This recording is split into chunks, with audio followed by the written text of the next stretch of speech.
Students of class 12th, Namaskar. Today we have to do question number second of 4.4 exercise. Exercise number 4.4, question number 2. We have to find out the minors and cofactors of this determinant. Minors and cofactors of this determinant. Determinant we denote by delta. This is actually triangle shaped. Small triangle means delta. Delta describes here or denotes here or symbolizes here the determinant, this one. ठीक है, तो अब देखिए element इसका a11, a12, a13, a21, a22, a23, इसको देख के a31, a32, a33, ठीक, इसके एलिमेंट्स ऐसे ऐसे मैंने लिखे, क्यों, ये हमारे काम आएंगे. Minor of a11 means a11 means this element. Minor of a11 कितना होता है, this column is to be deleted, this row is to be deleted. That means 1 0 0 1 will come out to be the minor of a1. That is 1 1 1 0 minus 0 हो गया 1. That means m11 is 1. ठीक. Minor of a12 means this one, a12 second element यहाँ पर ये देखो, means this column and this row is to be deleted 0 0 0 1 0 0 0 1 0 into 1 means 0 minus 0 into 0 0, that comes m12 equal to 0 means m12 minor of a12 is m12 equal to 0. a13 इसी तरह से a13 देखिए ये वाला एलिमेंट इसका ये drop करिए, ये डिलीट करिए, 0 1 0 0 0 1 0 0 0 का इसके साथ 1 का इसके साथ तो 0 आ गया, m13 इक्वल टू 0. यहाँ तक ठीक है, आगे चलेंगे. अब हमारे पास देखना है, now we have to see this m minor of a21. इसी तरह से a21 का देखिएगा, इसी तरह से a22 का, a23 का, a31 का, a32 का, a33 का. The procedure is same. इसी तरह से डिलीट करना है column and row in which the element lies. जिसका माइनर निकालना है उस एलिमेंट का कॉलम और रो डिलीट करके जो डिटरमिनेंट निकलता है उसकी वैल्यू जो है वही निकलेगी. ये देखो ये हमने करके दिया यहाँ पर. अब इनका cofactor, now we have to find their cofactor.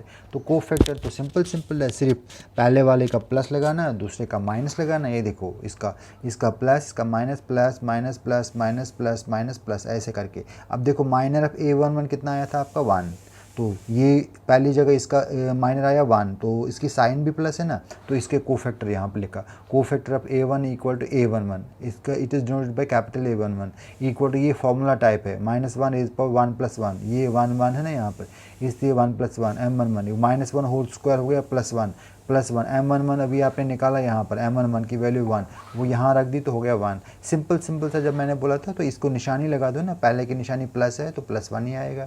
दूसरे पर जाएंगे, कोफैक्टर ऑफ a12 यहाँ पर हमारा अगर आप देखेंगे ना a12 एग्जाम में टाइम नहीं मिलेगा तो 0 है, तो 0 को क्या फ़र्क पड़ता है, तो लेकिन निकालने का डेरिवेशन जो method of deriving a12 is like this, 0 आ गया.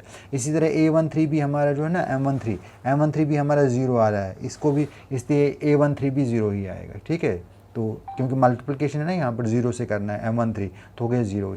अब a21 की बात है, a21 देखिए वहाँ पर कितना आया था 0, तो यहाँ पर a21 कितना आएगा, वो भी 0 आएगा. हाँ, a22 देखिए, a22 कितना है यहाँ पर, a22 का ये माइनर जो है m22 कितना है 1 है. इसको देखेंगे m22, देखिए यहाँ पर m22 ये हो गया इसका plus minus plus minus plus, ये प्लस ही आएगा, तो मतलब इसका a22 का कोफैक्टर इज़ 1 के बराबर. इसी तरह m23 0 है, m31 0 है, m32 0 है, m33 इज़ 1. देखिए m33 यहाँ से देखिए ये वाला element plus minus plus minus plus, ये भी प्लस ही आ रहा है, इसलिए इसका वैल्यू जो आएगा वो कितना आएगा, +1. कितना आएगा, ये देखो ना m33 मैंने यहाँ पर लिखा नहीं है, नॉट रिटन इट हियर, यहाँ पर मैंने लिखा ही नहीं है वो, लेकिन फिर भी वो 1 ही आएगा. कितना आएगा, 1. क्यों, क्योंकि आपका माइनर जो है यहाँ पर minor m33 is 1, therefore cofactor will be -1 into sine जो इसका प्लस है इसलिए इसका 1 ही आएगा. ठीक है,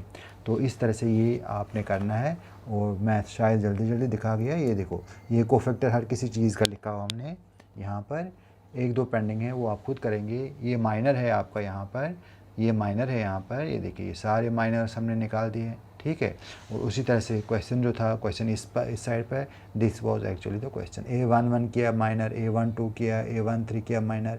सारे माइनर लिख दिए। ठीक, इस तरह से ये क्वेश्चन है। तो आगे चलेंगे। अब देखिए दूसरा क्वेश्चन जो है दिस वन, तीसरा question, this one is important also. ये क्वेश्चन इंपॉर्टेंट भी है। एक्सरसाइज नंबर 4.4 पेज नंबर 126 पर है। ये देखिए 126। Using cofactors of elements of second row evaluate delta. Delta means value of this determinant is to be found out. Already I have said that delta equal to A11 capital A11 element A12 into cofactor A12 element A13 cofactor A13। समझ गए मेरी बात। तो delta की value इसके बाद, इसका मतलब है इसके लिए आपको कोफैक्टर A1 का निकालना है, कोफैक्टर A12 का निकालना है, and cofactor of A13 is to be derived, is to be found out.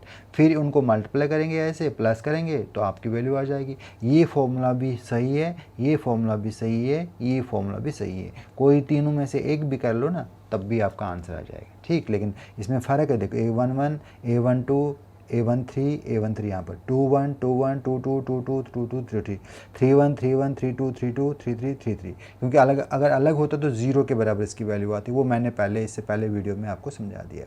अब we need to find out. अब आपको क्वेश्चन ये ले लेंगे, इसका करना आपको using cofactors of elements of second row के कोफैक्टर्स मीन्स यहाँ पर आएगा A21 A22 A23, तो second formula A21 A22 A23, ये फार्मूला लगेगी यहाँ पर सेकंड।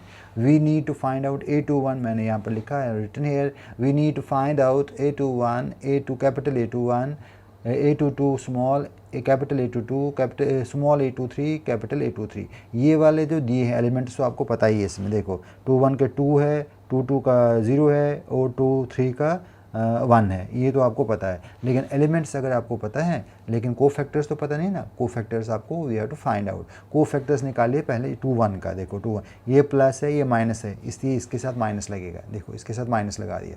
फिर जिस कॉलम में है, जिस रो में है, उसको डिलीट करना है। इस रो में है, इस कॉलम में डिलीट, वहाँ बचता है 3823, यहाँ बचेगा 3823 तो माइनस तो बाहर है। 3 3 9 -16 कितना बना, -7 हो गया 7 के बराबर।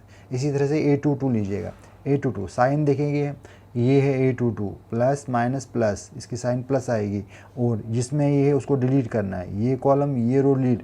5813 देखिएगा 5813 5 3 15 8 1 8 7 हो गया। इसी तरह से likewise you can do A23 also. Now you have learn the method, you can do it your self. अब आप खुद कर सकते हैं इसको। ठीक है, फिर डेल्टा कितना फार्मूला है, A21 plus A22 plus A23 ये कोफैक्टर, ये भी कोफैक्टर कैपिटल, ये भी कोफैक्टर कैपिटल। बाकी एलिमेंट A21 एलिमेंट देखिए यहाँ पर मैं दिखाता हूँ। A21 2 A22 0 A23 A23 हो गया 1 यहाँ पर। ये दिखेगा यहाँ पर हमने फिर मल्टीप्लाई किया, इसको फॉर्मूला यूज़ की। 2 × 7 7 यहाँ से उठाया आपने। ठीक है, ये वाला 7 है। 2 × 7 ये 7 है। फिर 0 A22 जो है 0 है, A22 हमारे पास 7 है, फिर लगा दिया। फिर A23 आपके पास 1 है, और कैपिटल A23 -7 है तो -7, इसको प्लस माइनस करके आपका 7 आ जाता है। तो डेल्टा की वैल्यू जो है that comes out to be 7, वो 7 के बराबर आती है। अगर आप किसी दूसरी फार्मूला से करेंगे ना, तब भी 7 ही आएगा। ठीक है, because these 3 formula with the help of these 3 formula we can find out the value of the determinant। लेकिन अब आप बोलोगे आपने दूसरे से ही क्यों किया है, क्योंकि it was written in the question itself that you have to find out using cofactors of elements of second row के cofactors आप यूज़ करिएगा और इसको वैल्यू निकालिएगा, डेल्टा की वैल्यू निकालिएगा। मीन्स डिटरमिनेंट की वैल्यू निकालनी है, तो कोफैक्टर किसके निकालने, सेकंड के। इसीलिए I have use this formula. Otherwise you can use this formula also, this formula also. ठीक है, इसमें कोई चिंता की बात है ही नहीं। आप देखिए, अब 5th क्वेश्चन इज देयर। हमारे पास 5th क्वेश्चन है यहाँ पर। ये देखो 5th क्वेश्चन भी है यहाँ पर। 5th question, if delta equal to A11 A12 A3 A21, ये तो पता है आपको। This one like Aij is the cofactor of Aij, capital Aij is the cofactor of small Aij। Small Aij means element of this determinant.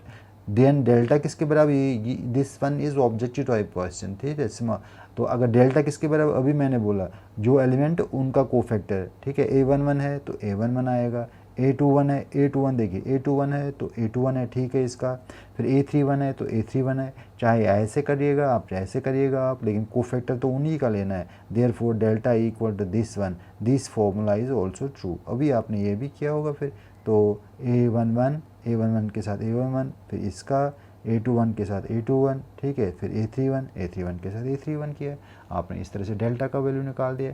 तो ये जो है ये पार्ट इसका करेक्ट पार्ट है, ठीक है। I feel this much is sufficient for today. तो यहाँ पर हम इसको छोड़ देते हैं। Tomorrow we will do one other this other questions also. So I feel today's lecture was not that difficult, इतना difficult तो था नहीं।